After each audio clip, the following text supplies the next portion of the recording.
All right, welcome everyone. It's 7 o'clock. I see people are still entering. So we're supposed to have a very, very full house tonight. So I want to welcome you to this evening's webinar.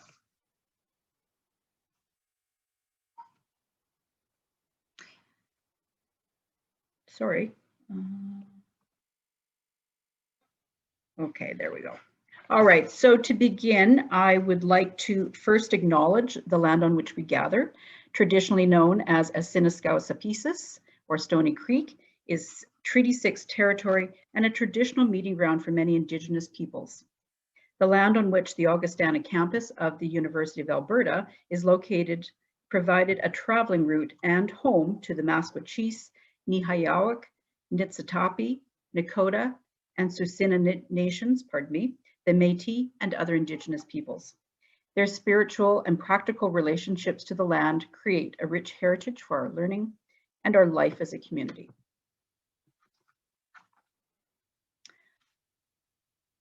And again, welcome to tonight's webinar. My name is Cheryl Gers. I'm the acting chair of science for the year, and I'm also an associate professor of biology at Augustana campus. I'm delighted to introduce this evening's speaker, Dr. Bill Hackbourne. I'm also saddened to report that this year marks the retirement of Dr. Hackbourne from the Academy. He actually just taught his final course in January of this year. Bill told me that processing this milestone has been a bit of a surreal experience for him. He began his academic career when we were still called Augustana University College, and during his amazing 37-year career, Dr. Hackbourne has taught a variety of mathematics and computing science courses to undergraduates, always trying to convey the practical applications of mathematics to his students. His particular areas of research interest include, but are not limited to, fluid dynamics and chaos theory, and perhaps we'll hear more about these topics this evening. I began my career at Augustana in 2008, and I've really enjoyed having Dr. Hackbourne as a colleague. I found that when he speaks, it is worth my time to listen to his well-considered thoughts. So I will really notice Bill's absence on our campus over this next few years. And now that I've established that Dr. Hackbourne says worthy things, I think it's time to turn the virtual stage over to Dr. Hackbourne, who has organized his professorial lecture around this question: is mathematics socially constructed? So please help me welcome Dr. Bill Hackbourne to our virtual stage this evening.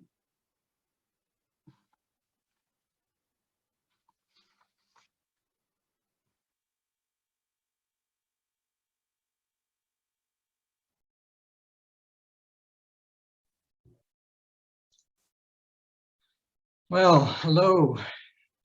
It's good to see you all, except, of course, I'm not actually seeing you all. But I do want to thank the dean and those involved in, well, accepting my application to do this. It's a great privilege, and I've been very, very fortunate in my career to work at Augustana and to enjoy the company of great colleagues and great students. I want to also thank my family, those that are here. I know I've got a few cousins and brothers-in-law. I don't really know who's out there, but I hope my kids are. And I hope that Donna and Aruna might be there as well. And I'd like to be able to say along, as Alex Carpenter said in the fall, I'd like to be able to say that I did it all for you, but that would actually be a bit of a lie. I did it somewhat, this career, I loved this career, and I did it for my own enjoyment as well. I did it for my students, and I will say this, that you people, Donna, Runa, Daniel, Philip, Beata, you keep me sane. And I was very lucky to have you there. Okay, so I'm going to begin with the first slide. I've got a setup here that allows me to There we go. I've got two different computers going here. I've got my laptop going so that I can write on the screen when necessary, but I've also got my desktop computer. I'm in my office at the moment, and that's the one that you see the video of. But you should be seeing my first slide here, and I've got the points coming in. So I need to explain why I chose this topic. And it goes way back to an Augustana story from the 1990s. I had begun working on chaos theory, and a sociologist colleague here knew that I was doing that, and alerted my attention to a relevant sociology paper that actually addressed chaos theory, and used it actually to, as I recall, make a point about Auguste Comte, who was one of the founders of sociology, and that, you know, Comte was a positivist and believed that sociology could possibly be put on the same footing as other sciences like physics. And it was a very good paper, but I did mention, we were at a dinner at the Parker's place, Tim and Ellen Parker, my good friends. And I mentioned there were some errors in this paper, and I was surprised by this colleague's response. It was basically laughter. And I was mystified that I can't remember if I said anything more, if he said anything more, but I was always wondering, well, why did my saying there were some conceptual errors regarding the chaos theory, which I knew something about in this paper. And years later, I had the courage to ask this person. We're still in touch distantly. And so I asked, why did that happen? And their reply was, well, mathematics is socially constructed. And remotely again, I think I asked another question, but never got a response to it. So I've been left for the last 10 years, perhaps, thinking about, well, why would that? My assumption was that their comment, mathematics is socially constructed, my assumption was that it meant, well, anything goes. I mean, everything is true in math, or it's not wrong of me, or it's incorrect of me to say that anyone's mathematics is wrong. That's the way I interpret it, and I have no idea if they meant it that way, and probably they didn't. But anyway, I've got a little question for you here. And in fact, if I could get the first poll, oops, shucks. I went a bit too far there. I revealed the answer. Hopefully you didn't see it. Anyway, little poll here. Which of these statements is true? And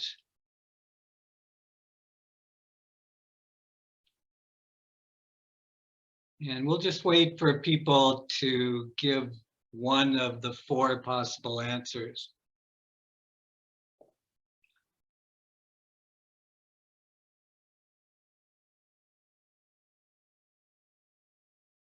And I'm sure Kim will wait she'll know when we get enough people voting.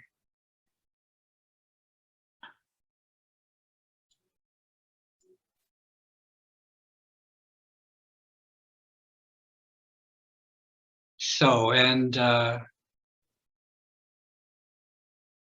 so can we show the results of the poll?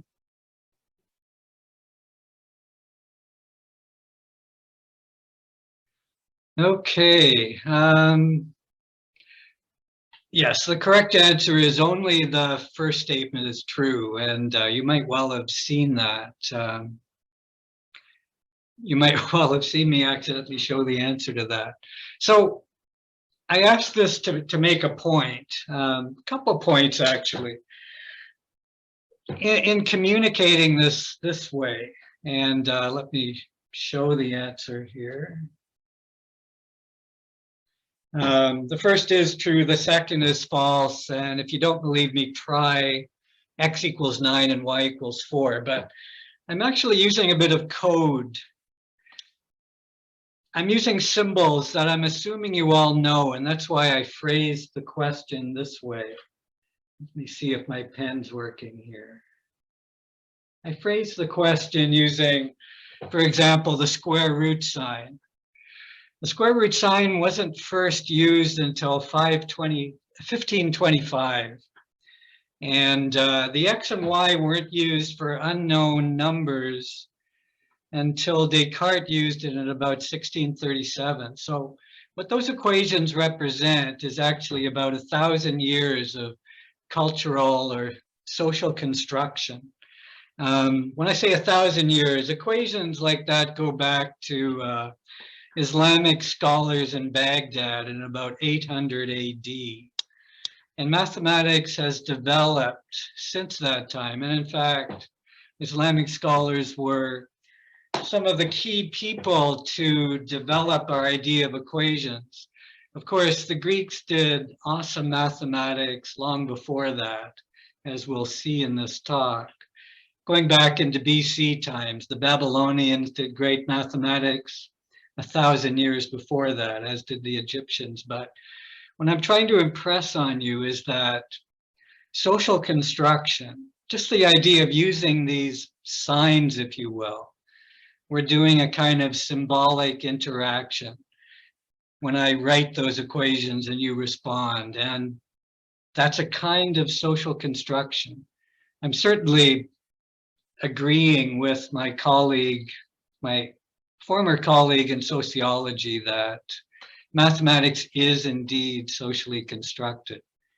But of course, that doesn't mean that every statement is true, or doesn't mean that everything you say is true. The second statement is demonstrably false. And I guess I should also say there's all kinds of abstractions involved. Just the idea of a number is an abstraction, a huge abstraction. The idea of representing a number by a letter like X and Y, an enormous abstraction that was first done in Renaissance times. And it was René Descartes that first started using X and Y. And that's why we use X and Y for unknowns. But there's thousands of years of history just in those two equations. Anyway, let me move on then to my second slide here. My laptop's reacting a bit slow, maybe because I'm running Zoom at the same time. So bear with me if there's a bit of a pause here. Okay, so this is my understanding of social constructionism, and really, I know almost nothing about this. I'm not a sociologist. I've never taken a course in sociology. I've, of course, read a little bit in preparation for this talk, but largely this talk is based on my own experience and the little I've read about social constructionism. So it's basically individuals developing their shared ideas, their ideas about what's true and false, their ideas about themselves, about what's worth doing, about communities and their society, mostly via language, but also by other forms of interaction, just like the one that we just did.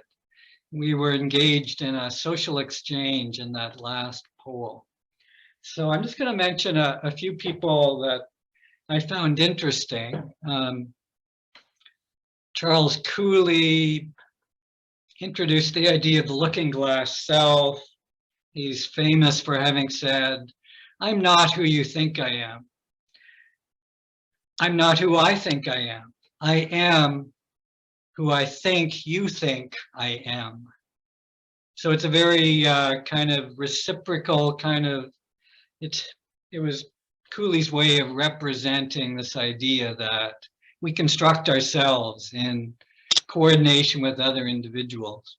Walter Lippmann, who actually wasn't a sociologist, he was one of the great journalists of the 20th century.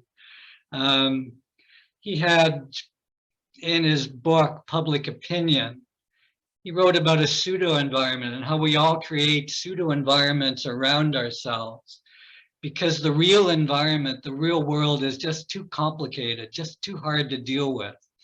So we put, in a sense, these boundaries around ourselves and we construct our own environment where I suppose we feel safe and protected to some extent in our shared values with, I suppose, people that we share those values with, people in the same church or the same political party or whatever. The actual term social construction, I think, dates back to Berger's and Luckman's book, Social Construction of Reality in 1966. So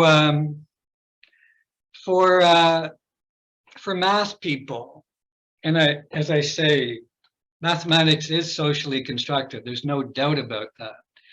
We share ideas about what's true and false mathematically, and sometimes we even disagree about those at the highest levels of the subject, as you'll see a bit later in this talk. We certainly have different criteria for what mathematics is worth studying. You'll often hear mathematicians talking about a beautiful theorem or, gosh, that's a beautiful formula. And what we mean by that is it's got certain aesthetic qualities that we don't necessarily see in other things. There's possibly a symmetry or a surprising relationship. Those are the kind of things we seek out as mathematicians. That's how we decide what's worth studying. We don't just study any mathematical thing. And people around us, in particular our PhD supervisors, if that's the case, tell us what's worth studying, what's worth proving, and how to do it right, how to do it properly within our discipline. So here are some themes of this talk. In my history of mathematics and physics class, I've often used this question at the top of the screen here. Is mathematics discovered or constructed? I've got socially in brackets there because that's sort of implicit in the question. Actually, usually what I ask is mathematics discovered or invented? But because this talk is about social construction and because I think constructed more or less means the same as invented, let's make it that question. Is mathematics discovered or constructed? So discovered would mean something philosophically, actually. It's often called Platonism. Plato believed, the famous Greek philosopher believed in what are called ideals. So we talk about Platonic ideals, and mathematical ideas, in Plato's opinion, exist independently of any of us. In other words, the idea of a triangle, the idea of a differential equation would exist in some sense, whether humans were around to conceive of those things or not. I mean, for me, that question is a little bit like if a tree falls in the forest and there's no one around to hear it fall, did it actually fall? That's a bit too philosophical for me. So I'm going to change it to something I consider to be an equivalent question. This one here. Would an alien civilization discover the same ideas? Would they work on the same problems, the same mathematical problems? And since that's also very hard to answer because we don't know of any alien civilizations, at least I don't, maybe you do, we could make a different human civilization. So at various points in this talk, I'm going to consider whether these concepts might have been discovered by other human civilizations, indeed, if they were, and whether they might be discovered by a technologically sophisticated or not, alien civilization. Anyway, one of my guiding things in this talk is this little quote from Galileo. It's not a long book by Galileo, I Saggiatore, the Assayer, written in 1623, but it's there that he really expresses his ideas about what science should be about. Now, in those days, they didn't call it science. They called it natural philosophy. It was just a branch of philosophy. It's a branch of philosophy that dealt with the natural world, with nature. So he wrote this in translation. The translator, by the way, is Stillman Drake, one of the great University of Toronto professors. Was actually a lawyer for most of his life, and but was an amateur historian. And when he was about 60, he stopped practicing law and was hired by the University of Toronto for its Center for the History of Science. Anyway, so philosophy is written in this grand book. I mean, the universe, which stands continually open to our gaze, but it's written in the language of mathematics. He goes on to say that language is triangles and things. Nowadays, we might say differential equations. So I didn't continue the quote, but anyway, so that's one of the things I want to explore, that question, is mathematics discovered or constructed? And secondly, we'll be looking at various mathematical models, and I want to call to your attention one fairly simple model and one that's not at all simple. And the first one that I've circled there, Venn diagrams. That's a simple mathematical model that expresses pretty deep relationships, and it does so in a simple diagram. It's beautiful. It's a beautiful way to communicate ideas. And in fact, it's used, among other metaphors, for the idea of intersectionality, which is a way of understanding why some people are more oppressed than others, understanding the oppressions. It's a great model. One thing I do want to emphasize in all of this is that a model is not necessarily, well, a model is not reality. A model is a way of trying to capture some aspects of reality. And we hope that it captures the aspects that we find interesting. Einstein's field equations capture the idea of the curvature of space-time. It's a way of thinking about gravity. Einstein didn't think in terms of the gravitational force. He thought in terms of huge masses like the Earth and the Sun or a black hole bending space-time. And when I say space-time, I mean space and time go together. They can't be separated in Einstein's theories. And that's a very sophisticated model that I spent a little time in my third year of undergrad learning about, but I don't know much about it. I don't know much about other things that I'll be talking about tonight. But anyway, models are, and this is sort of like the pseudo environment I talked about, Walter Lippmann's pseudo environment I talked about in the last slide. A model is a constructed reality. It's really very close to a metaphor. It's a way of highlighting some things, just as a metaphor does. Anyway, so moving on to the next slide. Again, there's a bit of a delay on my computer here. So I'm going to look at Newton's gravitational model. And as you might know, it describes how planets move. Now, there's actually two equations that go into it. One of them is that little equation that just appeared in blue there. The force of gravity is a constant g times the product of two masses over the square of the distance between them. That equation, combined with his second law, F equals ma, his second law of motion, I should say, those two equations are sufficient to explain that, to predict, if you will, that two masses are going to orbit their common center of mass, sometimes called their barycenter. And they will do so in elliptical orbits with that center of mass at one of the focuses or foci of their elliptical orbit. So what I'd like to do is a little computation.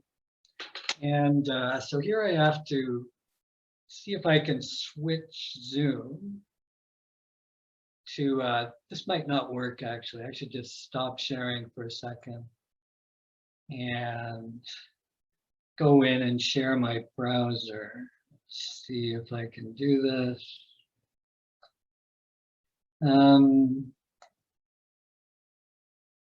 Okay,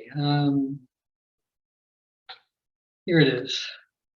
So I've got this code in my browser. You can see it there. It's running in a browser window. Jupyter stands for, well, the JU doesn't stand for anything. It's just to make a word out of Python terminal. I'm going to run this first block of code.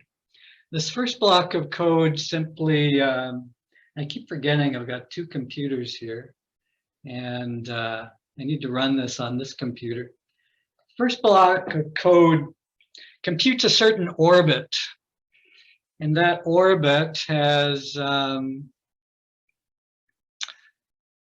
it's composed of a number of small computations, and I'm going to run the second block of code, which is actually going to start plotting the orbit that was calculated in the first block of code. So here in this window takes about 45 seconds to run just to plot these points, because I'm trying to plot them one at a time. I don't know if you can quite see all of it there, but most of it. Anyway, what you're seeing on the screen is the trajectory of a spacecraft, which I'm calling Apollo in honor of the Apollo missions, which started in 1969, 50 some years ago, and continued into the early 70s. Anyway, you'll notice that the Apollo goes very quickly as it nears the Earth. The Earth is that beautiful blue dot in the center of the diagram, and the moon is that nice little orange thing representing the glow of the moon. So that particular orbit was computed by applying Newton's law of gravitation and Newton's second law of motion 3,877 times to get a perfect orbit. This is actually a closed orbit. Most of the orbits in this system, this problem, by the way, is called a restricted three-body problem.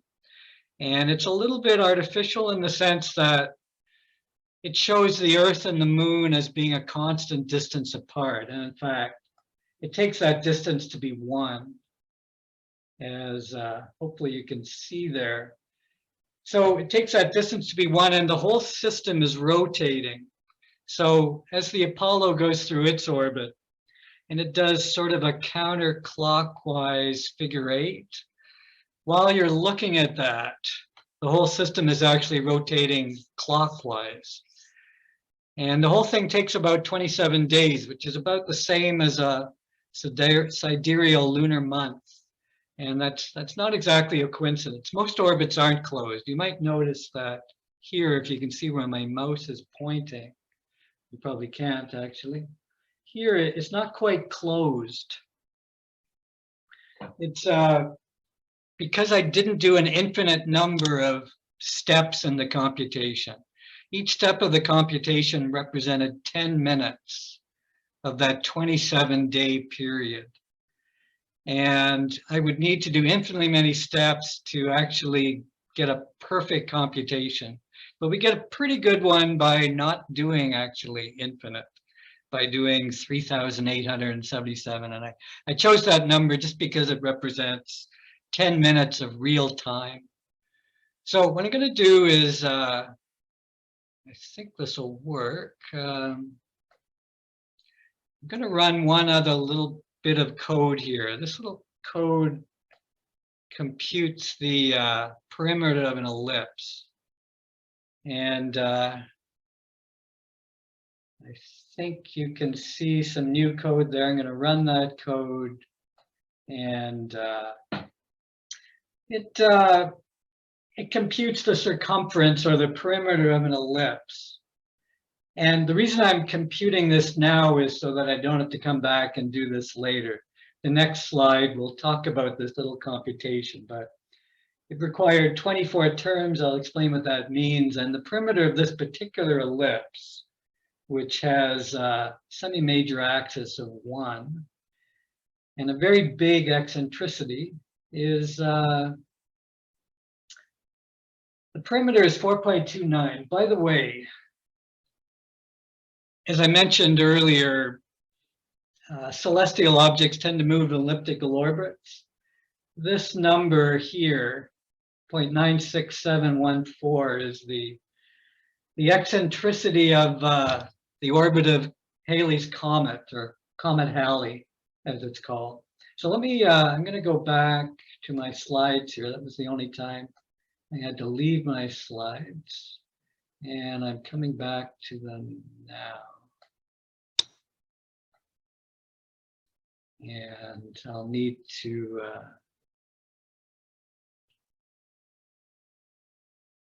go back to full screen mode. And as I say, the computer's a bit sluggish. Okay, so we're back where we were. I just did that little computation, and I'm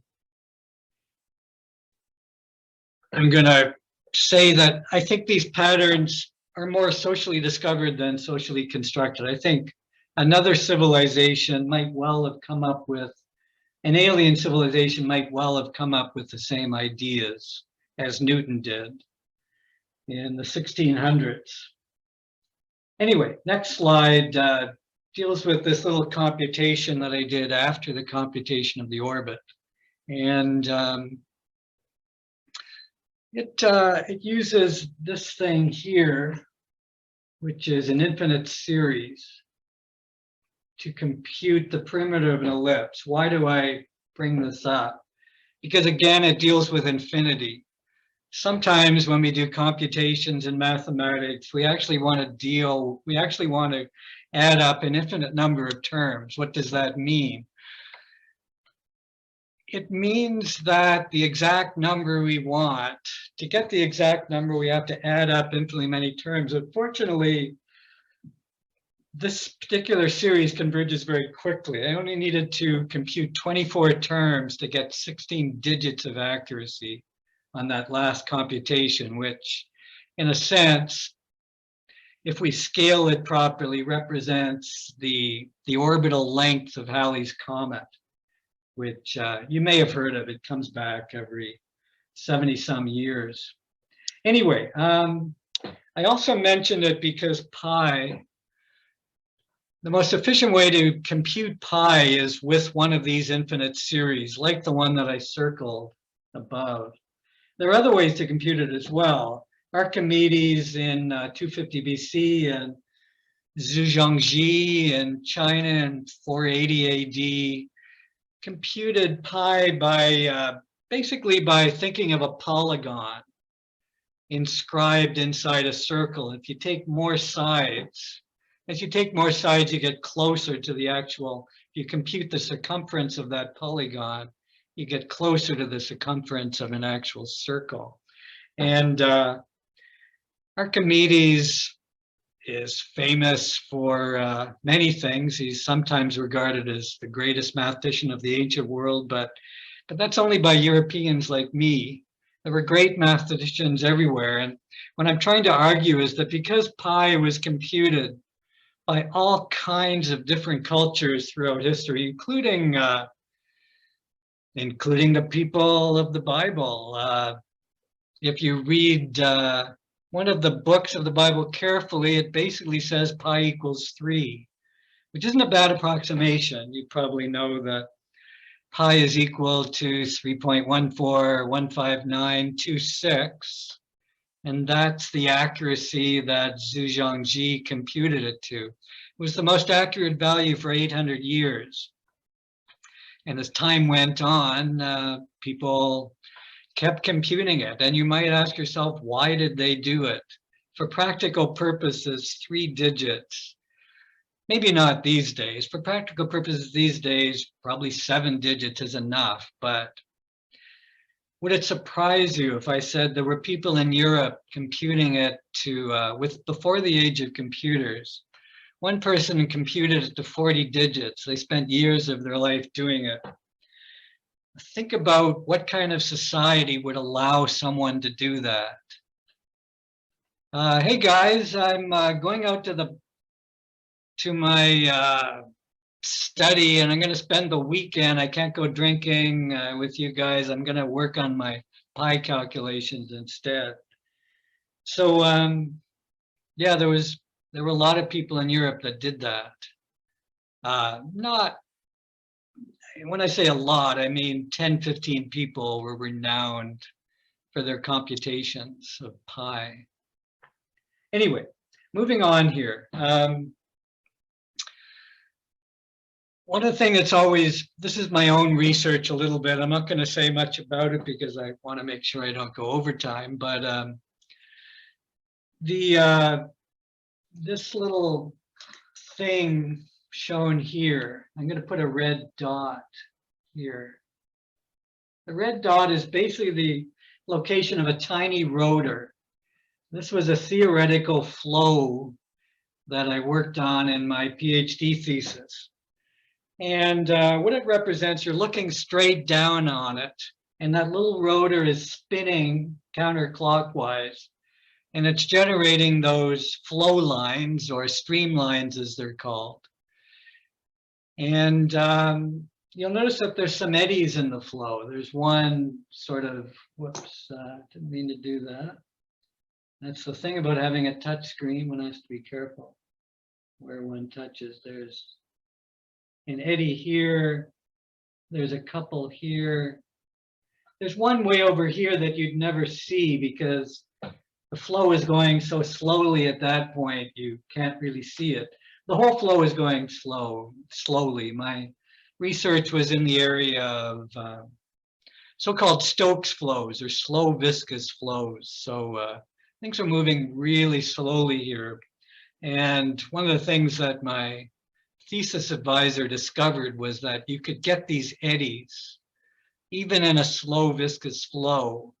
Before his time, people didn't quite believe it. And I continued some of that work in my thesis. But what I'm doing here in this diagram here and these ones that you see to the right, I actually convinced some people at Lafayette College. I met Tom on my first sabbatical in the States, and Errol Uluchakli was one of his engineering colleagues, and together they ran these experiments. And all I want to impress on you, and what always impresses me, and really the reason I went into mathematical physics, was because I couldn't believe that mathematics could actually describe. It amazed me. It still amazes me that mathematics can, even though there's all kinds of approximations made in this theoretical flow here, which is just being simulated mathematically, it corresponds pretty closely to the real world. You'll notice that the actual rotor in this case is not infinitesimal. It's actually got a radius.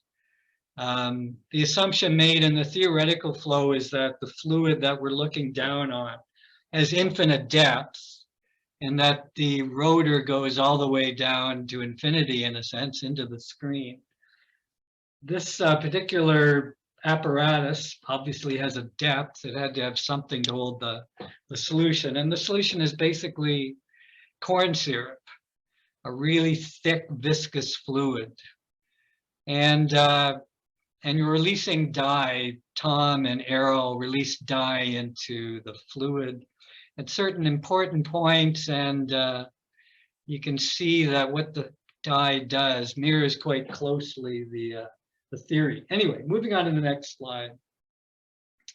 There's certainly the very poster that advertised this talk talked about military applications of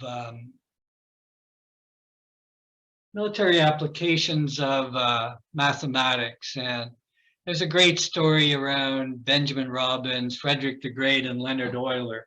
It would seem, according to one of my history colleagues, that Leonard Euler actually wrote to Frederick the Great, who he was working for. Leonard Euler, by the way, is one of the great mathematicians of all time. You've probably never heard of him. But he was a rock star in 18th century Europe. He was the most famous mathematician. He worked for Frederick the Great, worked for Catherine the Great in Russia for a while, and they wanted to have him in their court as their science person. Anyway, so he actually wrote Frederick the Great asking if he could translate New Principles of Gunnery, which was written by Benjamin Robbins. And Euler, wanted to be useful to his monarch, perhaps. It's hard to say why he wrote this, because he did a lot of pure mathematics as well. Possibly more pure mathematics than applied mathematics. Well, he did them both about equally. He was also very prolific. All of his works amount to about 70 volumes. And the last 10 of those were done while he was completely blind. He had someone that he dictated mathematics to. Anyway, another interesting story is around G.H. Hardy, who was a pacifist. His colleague, J. Littlewood, who worked for the Royal Garrison Artillery during the First World War in England. Certainly he wasn't a pacifist. Hardy wouldn't work towards the war effort. And in fact, he described ballistics and aerodynamics as repulsively ugly and intolerably dull. Even Littlewood couldn't make ballistics respectable. By the way, if you get a chance, you should see the movie The Man Who Knew Infinity, which is where Srivastava Ramanujan comes to England from India. He's got an intuitive understanding of mathematics. He doesn't quite do mathematics the way the Europeans would like him to do it. He experiences enormous racism from the British, and yet he is regarded by many these days as the equivalent of Euler. He died a bit young, unfortunately, tuberculosis, and he was born a bit too late. He would have been Euler if he'd been born in Germany, actually Switzerland. Euler was born in Switzerland in 1707, which is when Euler was born. Anyway, this last thing on this page just talks about the fact that some aspects of fluid flow are still not well understood. Even something as simple as a flow moving past a solid object, or equivalently a solid object moving in a flow. We tend to get these wakes, and the mechanisms for creating those wakes are still not totally understood. There was also a paradox called D'Alembert's paradox, which goes back to Euler's time and could actually be called Euler's paradox because Euler was the first to discover it. It's the idea that with the theory of fluid flow at that time didn't predict that there would be any drag. I mean, you could be riding your bicycle and you wouldn't feel any wind resistance. Anyway, this is about the halfway point in my talk. I'm going to speed up a bit for the second part, but I've got a little video. This is supposed to be a little relaxation video. It shows an eddy viewed from the window of my office, this office that I've spent so many years in. It's the window about 2 meters to my left. If you looked out it now, it would be getting dark, but you can see an eddy. Do you see that bag there? It follows the eddy, more or less. I mean, it's got some mass of its own, so it doesn't follow the wind exactly, but you can see it moving in this little alcove. By the way, this alcove now has an elevator on the right side of it, so I can't see as good eddies as I used to see about 8 years ago when I made this little video, and that's it. Anyway, a way to visualize an eddy, and the stuff I did in my thesis, even though the air blowing here is not at all a slow viscous flow, you get the same kind of eddies in slow viscous flows, surprisingly enough. Sorry, I need to go on to the next screen here. Let's see if I can do that. There we are. Okay. We're sort of moving into pure math now. You might remember doing a bit of geometry in school. Geometry is, most geometry you see in school is based on Euclid's elements. It's based on these 5 postulates or axioms. And the surprising thing is that the 5th one is sort of false. You can replace the 5th one by something else and get different kinds of geometries. This particular geometry here, called elliptic geometry, is sort of like what you would see in if you did geometry in the surface of the earth and you did it on a big enough scale, you would see the triangles on the surface of the earth. Now, you might be wondering, why do these lines look curved? Aren't lines in Euclidean geometry straight? Well, you have to sort of change your definition of a line a bit, but Euclid didn't have a very good definition of line anyway. Essentially, if we just define line to be the shortest distance between 2 points on the surface of a sphere, those lines are segments of a great circle, like this one, that goes from the North Pole to the equator. You can see that the angles of this triangle add up to more than 180 degrees.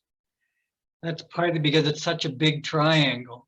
So if you do a smaller triangle on the Earth, they more or less, they much more closely add up to 180 degrees. So what I'm saying here is that there are different ways of doing geometry, and you might think that this elliptic geometry or this other one, hyperbolic geometry, are useless, but it turns out that hyperbolic geometry is exactly what Einstein needed for his idea of curved space-time. And so it is real in a sense. It may seem weird, but it's actually it actually is real in a sense. I think of this as a discovery, but you can also think of it as a social construction. But it turned out that what these mathematicians constructed socially turned out to be real, and that surprisingly happens often in mathematics. It's something that was done just for pure reasons, was turned out to be very practical. Okay, so we're actually, I just need to move this menu out of the way here, if I can find it. A little trouble mastering the 2 computers some of the time here, but I think I've got it here. There's a menu that you can't see on the screen that keeps getting in my way here. So we're entering into the last sequence of the talk, and I will, as I say, try to make this quick, because there's nothing wrong in going long on a talk. Okay. So the main idea here is that there's different sizes of infinity. We say that a set is countable if you can, an infinite set is countable if you can list the elements one by one. So certainly 1, 2, 3, 4. You can keep going forever. You can list all of those positive integers, also called the natural numbers, one by one. You can even list all the integers if you start at 0 and then do 1 minus 1, 2 minus 2. Just the integers that are multiples of 3, the non-negative ones, are also countable. And that means that those sets are exactly the same size. Now, surprisingly, even though fractions, things like 1/2 or 2/3, even though they're fractions, and even though between 1 and 2 there's infinitely many fractions, they're still countable. This is how you would count them. I would count this one first, which is just 1. And then I would count this one and this one. And then I would count this one and this one and this one. And then I would count this one and this one and this one and this one. And eventually I'm going to hit every single fraction, which are also called rational numbers. So surprisingly, rational numbers are countable. And it turns out that, however, that the real numbers are not countable. And let's say they were countable. Let's say you could list them, just the numbers between 0 and 1. So they would all be 0 point something. 0 point digit, digit, digit, digit, digit for the first one. And the second one here is 0 point different digits. Basically, you can find a number that's not in this list just by making sure that each digit of the new number you're constructing is different from the diagonal digit in that list that I've written down there. And that's basically what the bottom part of this says. This number constructed this way is not in the list. And therefore, you can't count the real numbers. You can't even count the numbers, the real numbers between 0 and 1. And when I say real numbers, I mean these infinite decimal expansions that you would have learned about in school. So moving on to the next slide. So this work was done by a man named George Cantor, and he started in the 1870s. And interestingly enough, this created a bit of a crisis in mathematics. He was vigorously opposed by someone named Leopold Kronecker. Fortunately, he was supported by what most people consider the greatest mathematician at the turn of the century, David Hilbert. In 1900, that was the Second International Congress of Mathematicians. He defended Cantor and said, no one will expel us from the paradise Cantor has created. Some mathematicians didn't like the way he was using infinity, and they thought it would lead to paradoxes, and indeed, it did lead to paradoxes. But if you're careful, you can avoid those paradoxes. Anyway, Hilbert prevailed. So the number of integers is called Aleph null. That's a Hebrew symbol, actually. Aleph naught, if you will. The number of real numbers is called Aleph 1. And Cantor hypothesized that there was no infinite number, no transfinite number between them.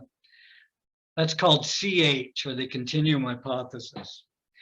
So as I say, Hilbert's view prevailed, and Kurt Gödel in 1931 proved his famous completeness theorem based on arguments used by Cantor. So did Alan Turing in 1936. Did the same for computing science, showed that there's some things computers can't compute. But it turned out that the continuum hypothesis is an unprovable proposition within this axiomatic system called ZFC. Those are Zermelo-Fraenkel axioms, along with the axiom of choice. Anyway, things could have worked out differently.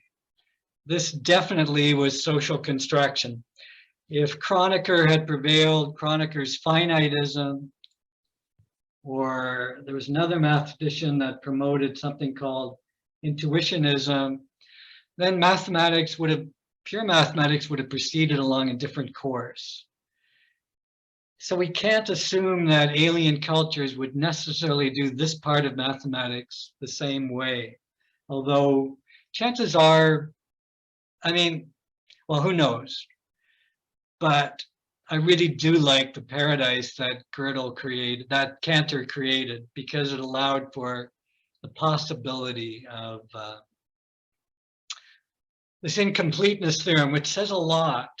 The incompleteness theorem says that some mathematical statements are true, but not provable. Anyway, I just wanted to mention that sociology has also done some great mathematical models. To do those models, you sort of have to treat humans as they do in economics, like millions of free agents, like molecules in a flow, but that approach can be valid. I wanted to mention one of the important social constructivist accounts of science, Bruno, Latour, and Steve Wolgar. And I don't think I'd heard of Steve Wolgar before, but one of my colleagues at the North Campus, Eric Wolgar, alerted me to him.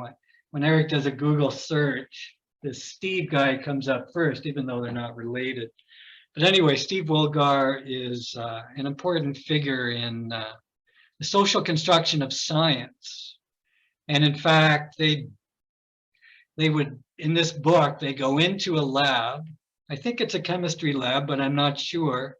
And they basically ask anthropological questions of the people working in that lab, like, why do you do this? And it turns out, according to them, that the main activity of this lab is writing research papers, in addition to isolating compounds and, you know, developing research questions and communicating with each other, interacting symbolically and with each other. Anyway, now, Naomi Oreskis is the first woman I've mentioned in this talk. That was partly accidental and partly deliberate. Naomi Oreskis, I was doing some reading. I was part of a reading group on the history and philosophy of science over the summer. And her book, Why Trust Science, was the best one that I read during that time. So I commend that book to you. I think it's a great book. It does a balanced approach where and it talks about some of the real failures of science, like in the first half of the 20th century, the first half almost, eugenics was something that was promoted by many scientists. It's a shameful episode in the history of science. Anyway, a few conclusions are written here. Mathematics is both socially discovered and socially constructed. These are my conclusions. I've got a question mark there because you might not conclude the same thing. Mathematical models can be powerful instruments for uncovering surprising patterns. If they're not surprising, they're not worth uncovering. If they're obvious, then why would you do it? But mathematical models, by focusing on some things, on particular aspects that the researcher wants to get at, can really highlight those features. Some mathematical statements are neither true nor false. So believe it or not, that actually requires mathematicians, especially those that are proving things about infinite sets, to actually have a bit of faith. There is no guarantee, although most mathematicians don't think this way when they're proving something like the Riemann hypothesis, which is the most famous unsolved problem in mathematics, which I won't go into, or Goldbach's conjecture, which is also famous. you never really know if there is a proof. You might be wasting your whole life. Now, fortunately, one of these famous ones, Fermat's last theorem, just was proven in 1994 by Andrew Wiles. And if I had a bit more time, it could actually be stated very easily, and so can Goldbach's conjecture. Riemann hypothesis cannot be stated easily. In my January course, we got to a point where you could understand the hypothesis. One of the groups presented a project on the Riemann hypothesis, and they were only sort of at the beginning of, what does this really say? What is this about? Anyway, mathematics, like most academic disciplines, has discriminated against women and all kinds of other groups during its history. I mean, essentially, mathematics grew, even though Europe took mathematics from other cultures to some extent. It sort of developed a cultural hegemony in mathematics, and they brought their own biases to the table. Their biases towards rationality and all of this stuff that are biases, quite frankly. Anyway, I'm going to finish with a poll, but before I do that poll, I'm just going to ask this little, I'm going to make this point about social construction. I think it's great. I think people that are studying social construction are contributing important knowledge about human endeavors. And what I'd like to finish with is, can we socially construct? Can we think about constructing a better world than we have now? I mean, think about a world where war is unimaginable, where taking advantage of other people is unimaginable, unthinkable. I'm an optimist. I think we can do that. Okay, so Scott, if you bring up that last poll, please.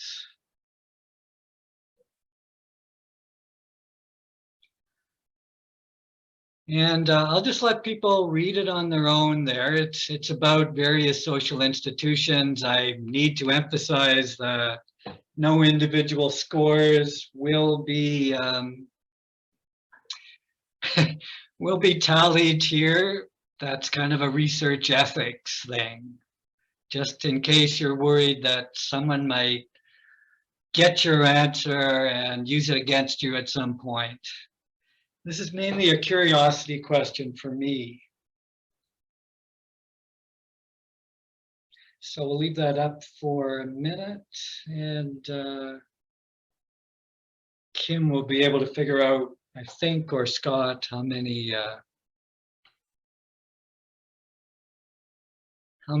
people are responding, and when we get to a reasonable number. I mean, if you're like me, sometimes you watch these things and you go for a coffee or something. And anyway, I think that's enough, Scott. Let's put the results. That's very interesting. Yes, I think people put a lot of faith in science, and I think that's a good thing. By the way, in science, by science, I'm talking about the social sciences as well, the people like Bruno Latour and Steve Wolgar, who are studying social construction. Anyway, good. Okay, I'm ready for questions if people have any. And I'm not too far over time, but apologies, I did take a bit longer than I would have liked.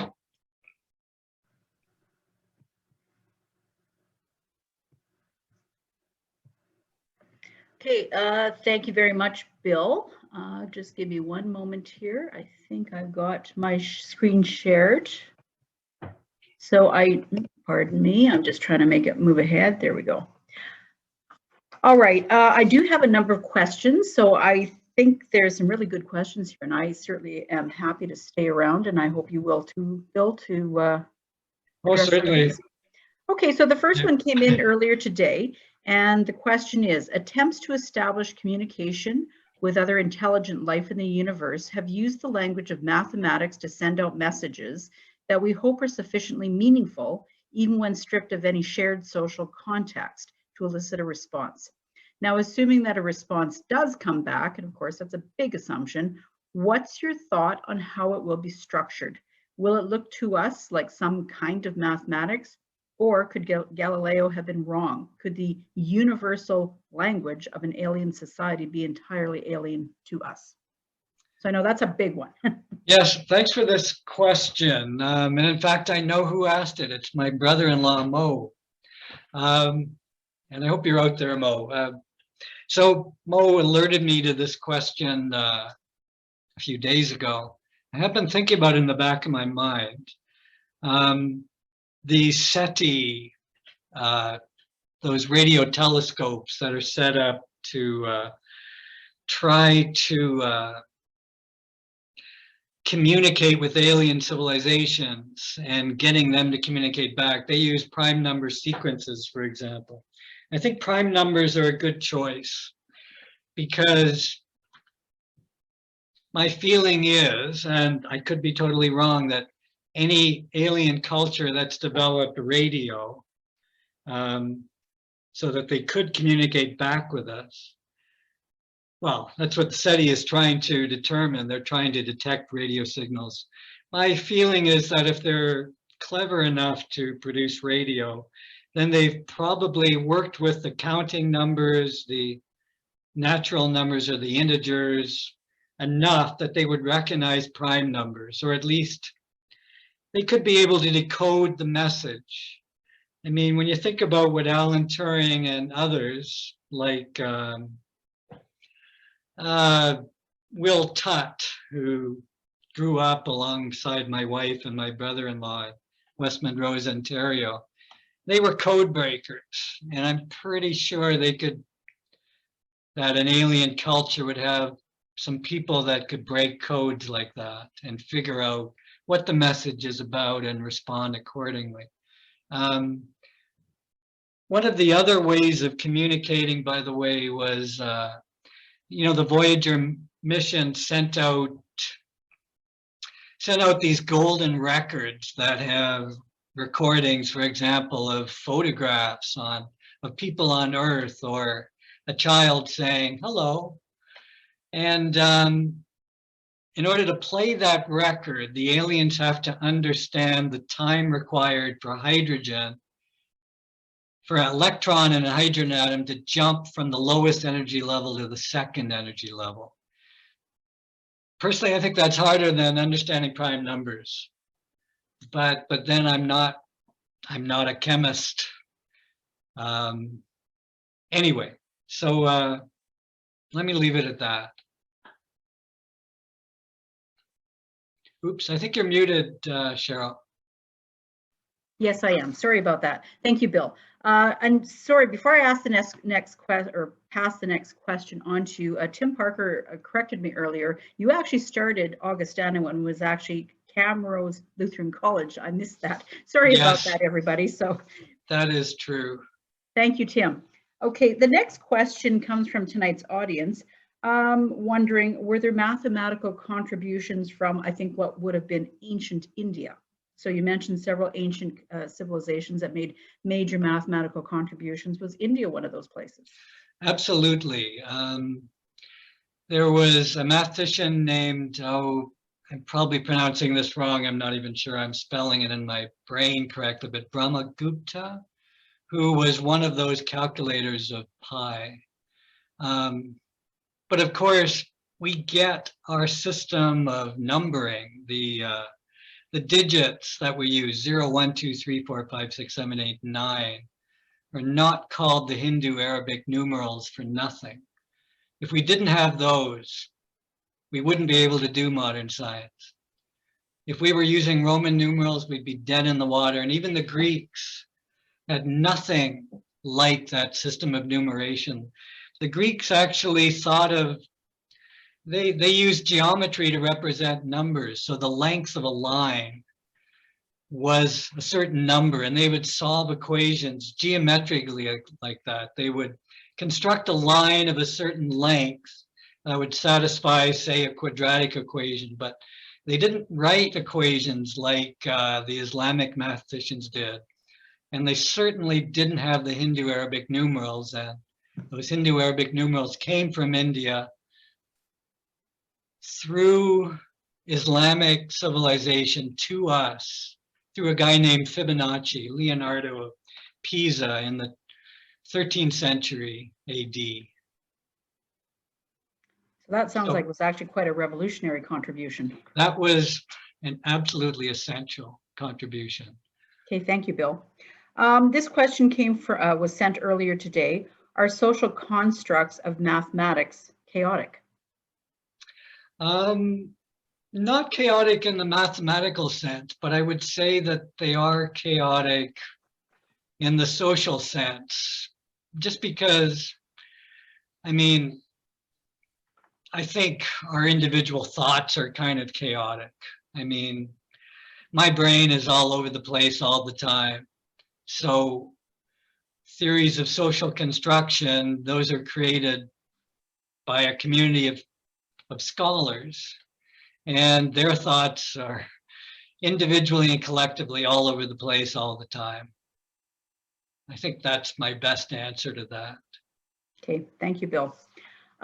This question is from this evening. A lot of students or people think of mathematics as a hard subject, and this belief sometimes impedes how well they do in other subjects that require mathematics.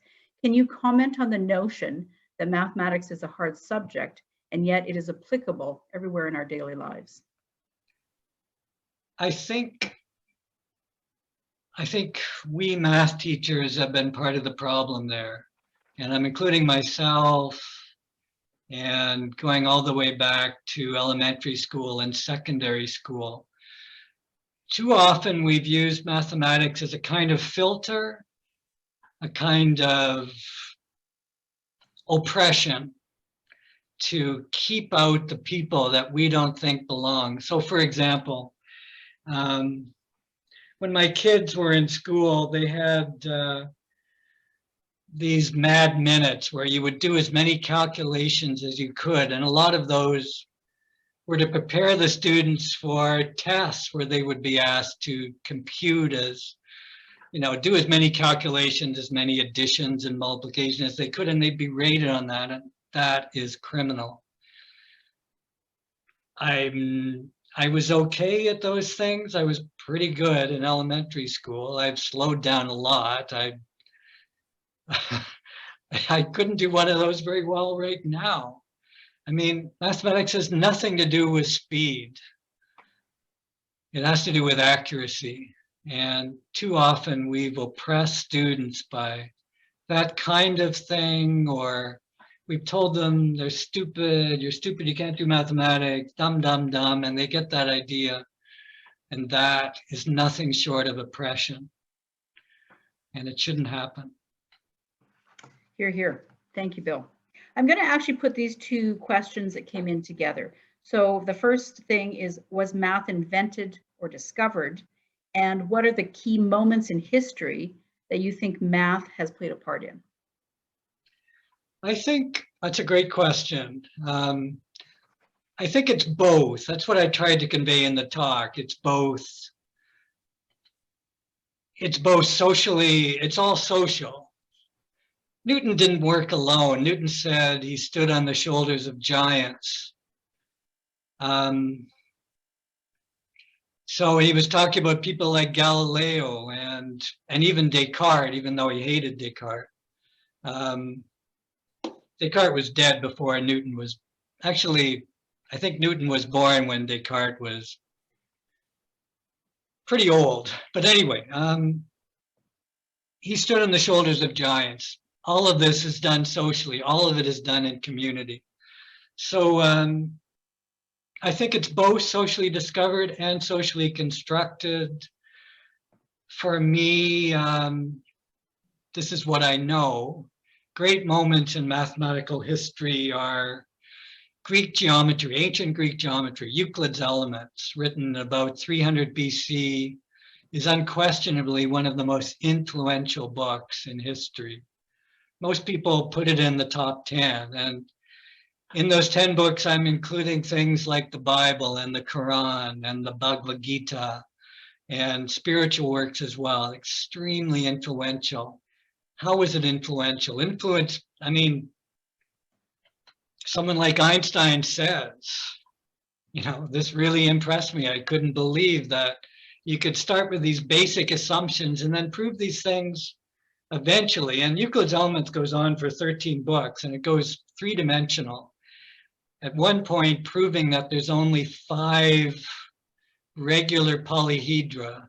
One of those is the cube, but there's really fancy things like a dodecahedron, which has 12 sides, and each side is a pentagon. So the fact that you can prove those things mathematically impressed Einstein and impressed really everybody in modern times, because they all had to learn it. I shouldn't say everybody. I'm sure many people felt oppressed by it, but the scientists, especially the physicists and mathematicians that took up Euclid's Elements, that learned it in school, it influenced the way they thought for the rest of their lives. Other great moments for me are Newton's theory of gravity, James Clerk Maxwell's theory of electricity and magnetism. He united the two. Einstein, of course, quantum mechanics, people like Heisenberg and Schrodinger and Paul Dirac. These were exceptional people. They had a particular kind of intelligence, and I want to emphasize, like, I couldn't be any of those people. I try to do the best I can with that. Just because your mind doesn't work at that level doesn't mean you're not intelligent. Thanks, Bill. Another question that came in this evening, did I, or we actually, understand you calculated the perimeter of an ellipse to 15 significant figures using an eccentricity with 5 sig figs? Right, the eccentricity has to be between 0 and 1. If it's 0, you've got a circle. So an ellipse, a circle is a kind of ellipse. If it's up at 0.967, I think it was, as for Halley's Comet, that means that the orbit of Halley's Comet is extremely long and narrow. So, and that's what it does. It comes whipping in from beyond Saturn every 75 years. I shouldn't say whipping, it's not moving all that fast. It takes 75 years. But it comes in from outside the orbit of Saturn, I believe, heads towards the sun, whips around the sun very quickly, and then goes back where it was before. So it's highly eccentric. I'm not sure if I'm answering the question. What was the question again, Cheryl? Sorry, let me just read it again. You calculated the perimeter of an ellipse to 15 significant figures using Right. an eccentricity with 5 significant figures. Yeah, that's, pretend there's zeros after that. I mean, yes, I mean, scientific computation means you shouldn't compute something beyond the data that you already have. So what I was trying to show is that you could compute it to virtually arbitrary accuracy. Well, 16 significant figures is as accurate as double precision in a computer, which is used for floating point arithmetic. And so you can compute it as exactly as a program like Python can do. Actually, Python can go beyond that. It's got special software for doing that. But anyway, my point is, with just 24 terms of that series, you can get 16 digits of accuracy, whether you want them or not. Thanks. Can you speak, sorry, this was from earlier in the day. Can you speak to the gendered construction of mathematics and what it means? That's a hard one. I mean, it's really only in this century and not even at the beginning of the century, that women were even allowed to study mathematics in a university. I mean, it seems absolutely barbaric. There were great scholars like Sophie Germain, who worked on Fermat's last theorem in the 1700s. Her parents forbade her to study mathematics. So she worked in secret in her attic by candlelight and made the most major contributions to Fermat's last theorem of that entire century, working in her attic alone. So, I mean, it's just patriarchy. I mean, what can I say? And I'm not saying that patriarchy isn't still alive and well, but the reason why I couldn't mention many women in my talk was partly because it was a historical talk. Women weren't even allowed to publicly do mathematics until less than 100 years ago.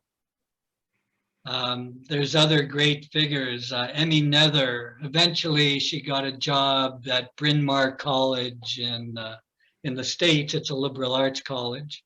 That was in the 1930s, but she really, you know, in the 1930s, late 20s, she went to university in Germany at it was lucky she even got accepted into the university, but they wouldn't hire her even after she finished her doctorate. She was allowed to do some private tutoring. She had a private docent position. But it was only when she came to the US she was even allowed to work in academia. Emmy Nether's famous theorem says basically that in any system of physical laws where the laws don't change with time, where they're the same for all time, there has to be something like conservation of energy. And the theorem also applies to things like conservation of momentum. Conservation of angular momentum really just means she showed that that's a simple consequence of the laws of physics being the same in all directions. It was an enormous contribution, and it's had enormous contributions to quantum mechanics and classical mechanics. And without her, it's not there. But that was in this century, that was in the 1930s.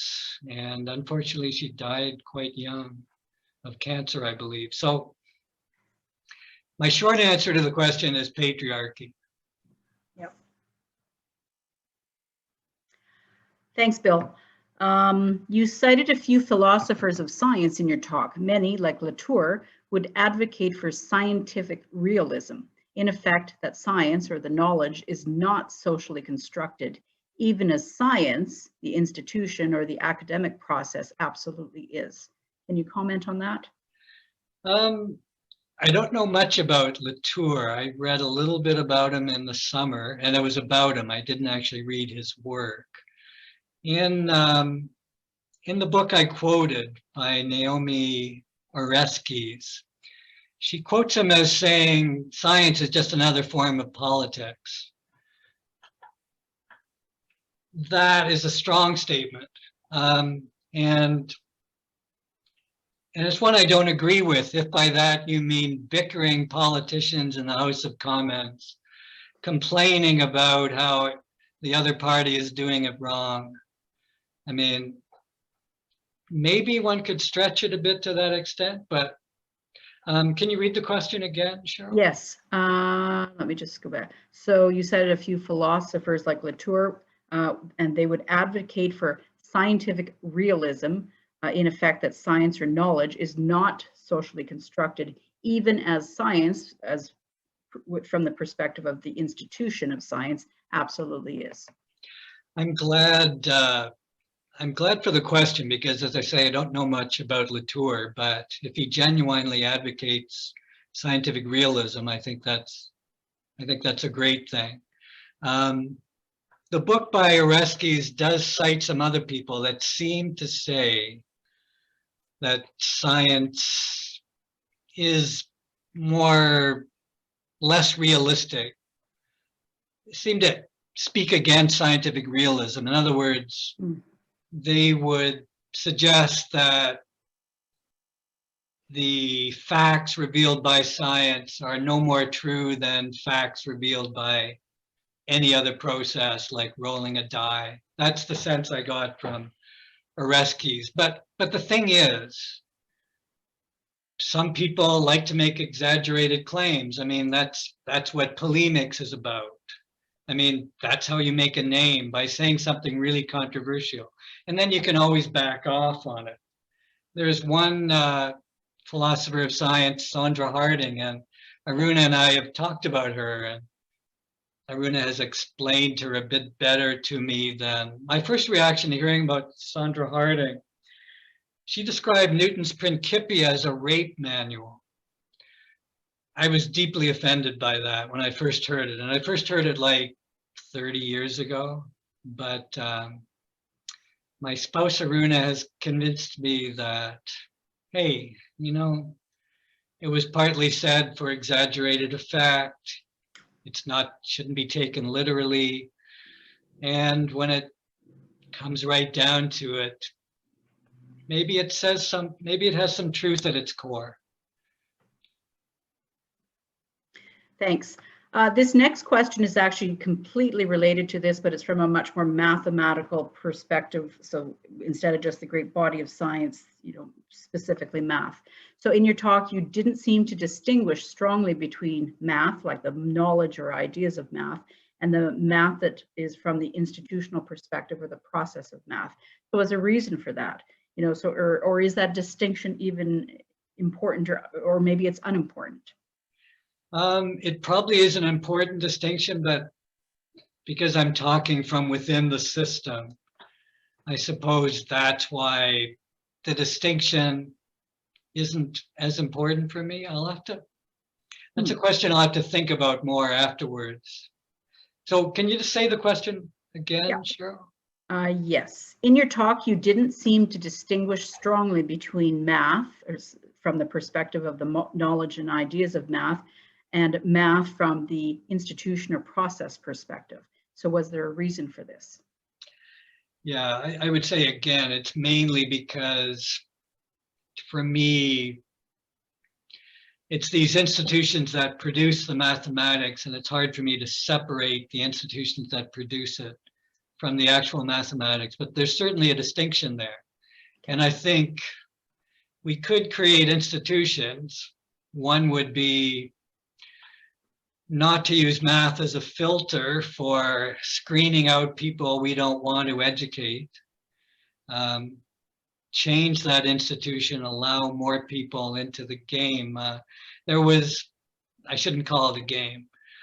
There was a group of like French mathematics in the 20th century, like French philosophy, I think, was almost deliberately obscure. For example, there was a school called Bourbaki. They actually wrote under the collective name Nicolas Bourbaki. And essentially it was a collection of textbooks that they wrote, but they shunned all geometry. They shunned any drawing a picture at all. It had to be done symbolically. The mathematics had to be manipulation of symbols. So essentially you're excluding anyone who's a visual learner from getting into mathematics, from participating in the institution. That should be changed. And Bourbaki doesn't have the same cachet that they had 100 years ago, or I'm trying to think. I think it was about the 1920s when they were popular. I'm not quite sure, but it was within the 1900s, I believe. And fortunately, geometry, visual thinking is coming back. I don't think it's come back enough. Personally, I'm not a very good visual thinker. I'm not too bad at symbolic manipulation. But what we need to do is institute mathematics and instruction in such a way that everyone has something they can relate to. Everyone has a handle to enter the institution. Thanks, Bill. Okay, this is a super nerdy question. A Star Wars species, given, are known as being the most math advanced, and they speak in a language composed completely of math. Obviously, this is fictitious, but I wonder what you think of that. And I think it comes full circle to that first question. Yeah, I think that would be tough. I mean, my colleague, Paula Marentet, keeps telling me that mathematics is not a language. And I keep replying, well, Galileo said it was. But it's a certain kind of language, I think. I mean, I'm sure the Oxford English Dictionary has enough definitions of language that it would include mathematics in one of those definitions. But I don't think alien people, can they raise their offspring? Can they talk about who should be making supper tonight? No, I don't see being able to do that in mathematics. Again, thank you. And completely on that same path, to what extent is math determined by language?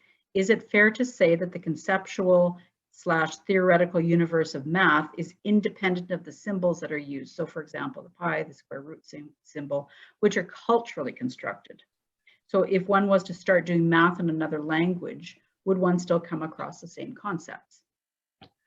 I absolutely think so. And in fact, that's the part that's socially constructed. I mean, why do we use X and Y for variables? That's René Descartes. Mm-hmm. Why do we use the square root symbol?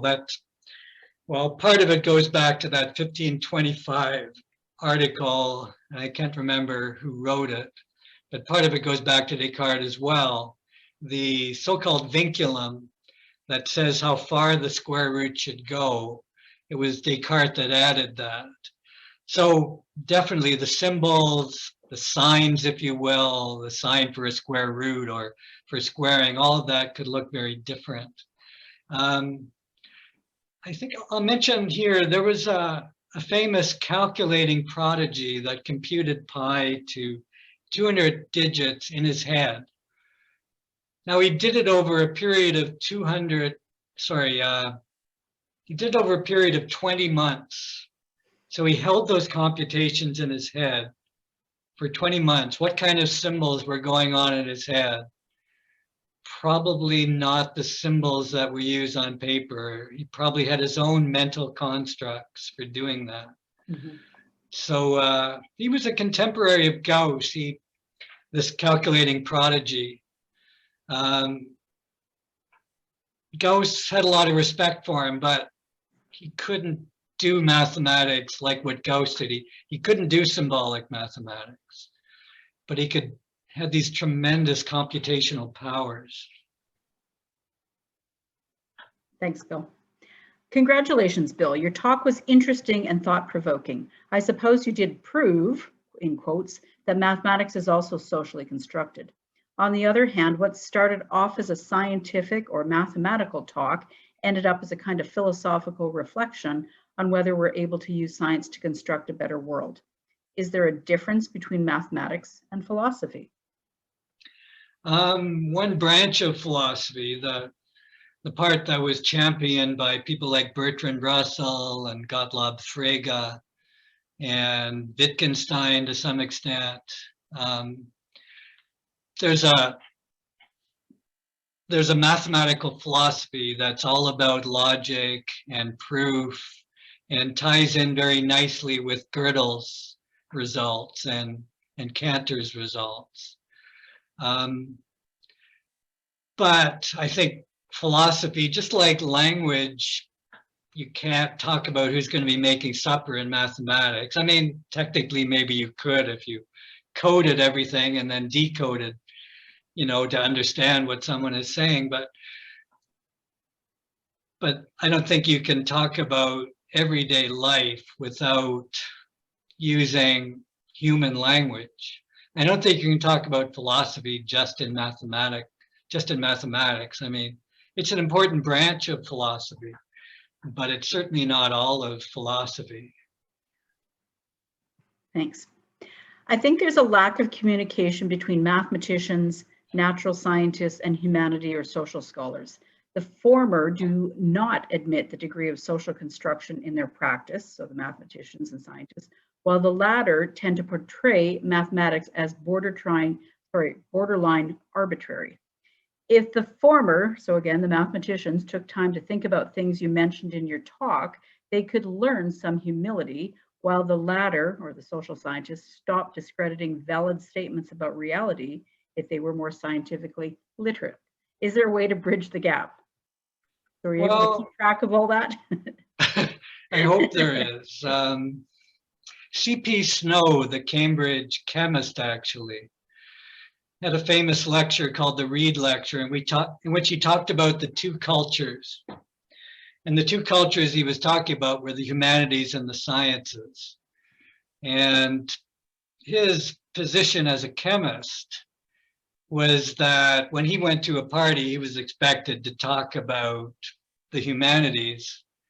But when he tried to talk about science, they didn't want to listen to him. They got another glass of wine, perhaps.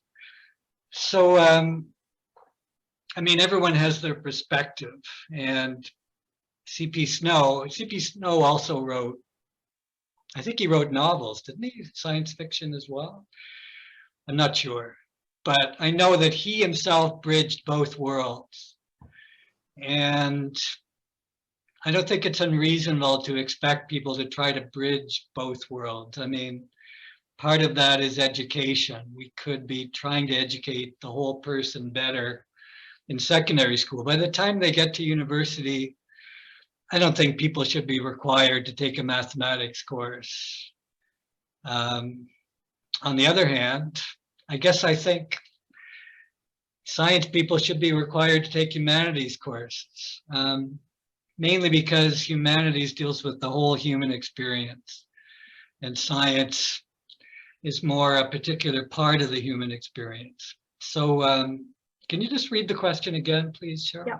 I'm not going to read the whole thing. I'm just going to try to go to the end. So if the former, which was the mathematicians, if the mathematicians took time to think about things you mentioned in your talk, they could learn some humility, I think that's supposed to be, while the social sciences could stop discrediting valid statements about reality if they were more scientifically literate. And so is there a way to bridge this gap? That's the million-dollar question. Yeah. I think our educational system should be striving to bridge that gap. On the other hand, everyone has their particular aptitudes. I think humility is the main question. Don't assume you know it all. And fortunately, the more people know, the more they tend to realize that they don't know a lot. Unfortunately, and I can't remember what the phenomenon is called, but the people that know the least think they know the most. And we have to try to love those people too. We have to try to deal with them on their own terms. I was quite surprised actually in the poll how many trusted science over all those other institutions. Unless we can make our governmental institutions, our corporations, more trustworthy, which means action on their part, then we're dead in the water. Unless humanity is working together for this critical period in our history, I'm not sure we're going to have much of a world 100 years from now. It's absolutely essential that we bridge that gap, but I have no idea how to do it. Yeah, that's a tough question. Let's go in a little bit different direction here. Where do you see mathematics having a role in reconciliation with the First Nations, Métis, Indigenous populations of Canada? I think we should start studying Indigenous mathematics, and various Indigenous peoples have had sophisticated mathematics. We need to be teaching that more in school. That's a sign of respect that every culture deserves. We need to admit where we went wrong. We need to admit that in residential schools, we streamed Indigenous children into industrial programs with limited mathematics, assumptions were made that, oh, they're not going to need this, or, oh, they can't understand this stuff. I mean, those criminal assumptions that were made, we have to try to rectify it. Arun talks about an indigenous astronomer who's brilliant but still has trouble getting a permanent job and basically works in another industry. I can't remember his name right now. Certainly mathematics can play a role in that, and one of them is some kind of acknowledgement of indigenous mathematics. Another is acknowledgement of the crimes that were committed in the name of mathematics. And some kind of affirmative action. Thank you, Bill. This next question you've all already touched on, but I'll read it and see if there's anything you want to add to what you've already spoken about with respect to this question. So if we understand math as both socially discovered and constructed, what might that mean for our math education in public schools? And do we need to change how we teach math? Well, we had the Alberta Mathematics dialogue here in 2014. I actually organized that, and one of the questions, sorry, can you read the question again, Cheryl? Yes, sorry. So in light of math as being both socially discovered and constructed, what might that mean for our math education in public schools? And do we need to change how we teach math?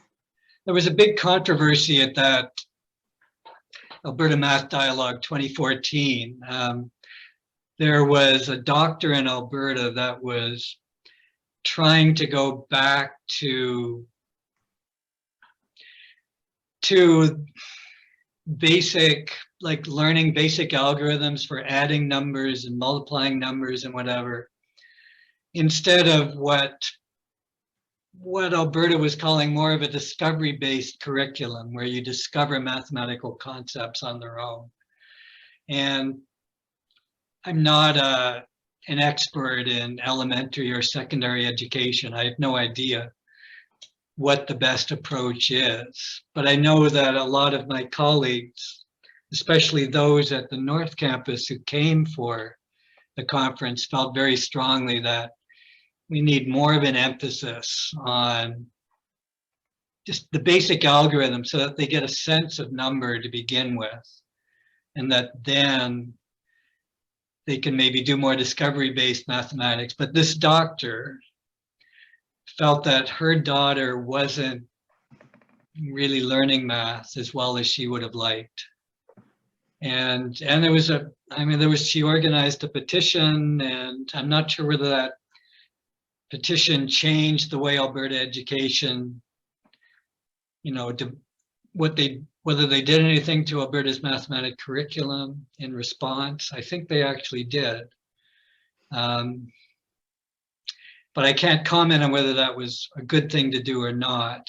Personally, I think if you had the time, discovery-based is always the best approach. But there's a limited time in the classroom, and a good argument can be made for what we might call rote learning at the beginning before you can get to the point. I mean, mathematics really isn't about numbers. It's about recognizing patterns. It's more about patterns than numbers, but those patterns are very often numerical. And so you need a good grounding in numbers before you can start seeing the patterns, possibly. Again, I'm not really qualified to give a good answer to that question. Okay. Thanks, Bill. We know that representation matters. So is there a movement toward reversal of anglicization, sorry, that's a hard word, of the scientists? So for example, algebra rather than algebra. That would be cool. Algorithm as well. Algorithm is an Arabic word. And there's many others that we often don't recognize as having Arabic origin, as having their origin in Islamic culture. And it was a thriving culture, way ahead of European culture from the period of about 800 AD until well into the Renaissance. And in fact, the Renaissance was in a sense initiated by Muslim culture, Muslim civilization. So I think it would be great to start changing the spellings of those words so that people can really see these are Arabic words. Yeah, I think that's a great idea. Sorry, I think I've got one more question here. Thanks for taking questions. I'd like to ask, given the final survey and the lack of faith in many of our governing institutions, so as contrasted with the apparent faith in mathematical or scientific ones, what kind of roles you see for mathematics to influence these governing bodies? And sorry, there's a little more to it, so just bear with me. A counterpart to the Senate or the House appointed by a lottery of citizens, perhaps, or an algorithm that balances political representation proportionally to population demographics. Or are there entirely other avenues that you foresee? A good one would be proportional representation. And I think it's terrible that our government didn't follow through with their election promise of 2015.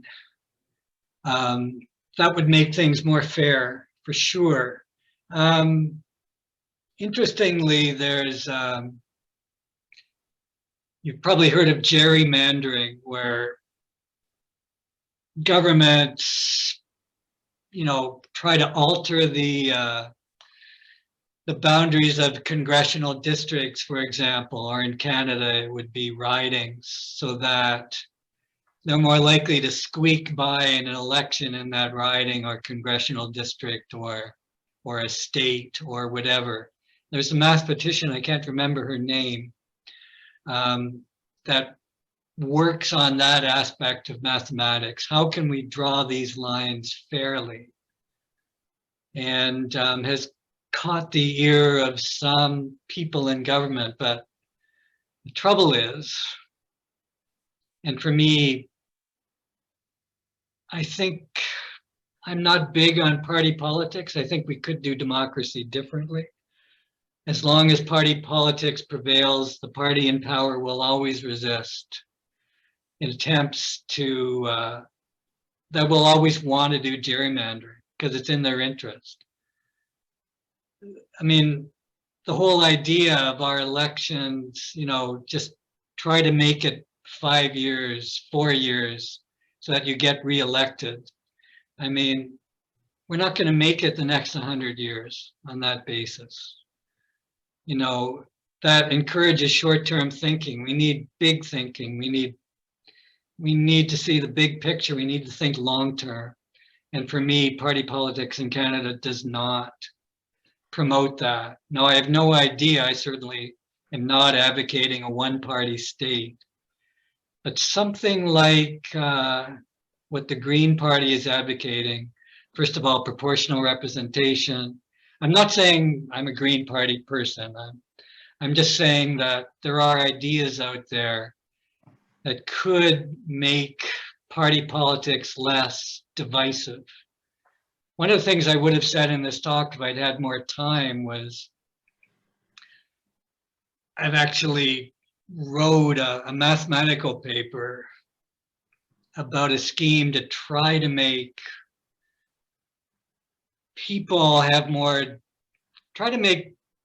less divided along political lines. So kind of instead of A, instead of B, more of an A-B way of thinking.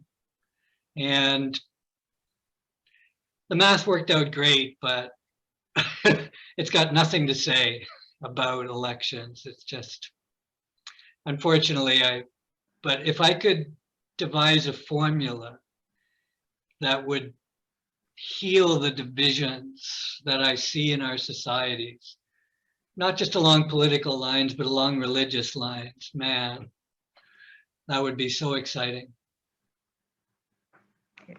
Thank you, Bill. Okay, we are running at about 8:49 right now. So I think it's time to conclude tonight's webinar. Thank you so much, Bill, for taking the time to come and speak and for being answering these questions so fully. I think there is one comment that there was one question that came in earlier today, and when I printed out the questions, I missed some of it. So what I'm going to do, because I wasn't able to read out your question, I'm going to email this to Bill and he can respond to you if that's okay, Bill. And I do apologize for not being able to share your question because I couldn't get out of the screen, sorry, to do that. Yeah, and actually, there's some questions in chat here. Maybe they were. I think that you gathered. We got, okay, good. By the way, I do remember Cindy Eisman. Do you remember you, Cindy? But anyway, sure. So where do we go from here? I think we just end. Okay. Well, this has been a real pleasure for me, and I hope it was okay for you people too. Yeah. Thanks very much, Bill. Okay. See ya.